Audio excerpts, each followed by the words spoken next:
अस्सलाम वालेकुम। मैं सरफराज खान मोहम्मद, चेयरमैन मोहन लॉजर का लाहौर।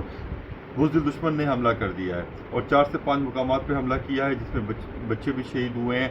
मैं अपनी पाक फ़ौज और अपनी तमाम पाकिस्तानियों से एक रिक्वेस्ट करता हूँ कि जो हमारे अपने मामलात हैं उसको साइड पे कर दें।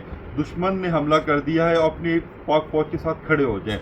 मैं अपनी पाक फ़ौज को यकीन दिलाता हूँ कि हम सब पाकिस्तानी आपके साथ खड़े हैं और ख़ास तौर पे पख्तून जो हैं हम सब आपके साथ खड़े हैं। आपने आगे बढ़ना है। इन्होंने अगर 3-4 मिसाइल दागे हैं तो आपने 20 मिसाइल दागने हैं और ये वक्त है। मरना एक दिन है। कौमें इसी तरह जो है ना बनती हैं, और अगर अल्लाह ने हमारा पाकिस्तान का वजूद ख़त्म होना लिखा है तो हो जाए, लेकिन हिंदुस्तान को ख़त्म करना है। मैं अपनी पाक फ़ौज से दोबारा रिक्वेस्ट करता हूँ, जहाँ पे हमारे पख्तूनों की ज़रूरत है आप हमें बताएं। हम हर जगह मौजूद हैं और लाखों के लश्कर के साथ आपके साथ हैं, लेकिन हमला किसी के दबाव में नहीं आना, किसी मुल्क के दबाव में नहीं आना। और इन बड़ियों को जवाब दे कि हम मुसलमान, हम पाकिस्तानी अल्हम्दुलिल्लाह एक है और तगड़ी कौम है, और इंशाल्लाह हम अपनी पाक फ़ौज का के जवाब का इंतज़ार करेंगे। पाकिस्तान जिंदाबाद, पाक फ़ौज जिंदाबाद।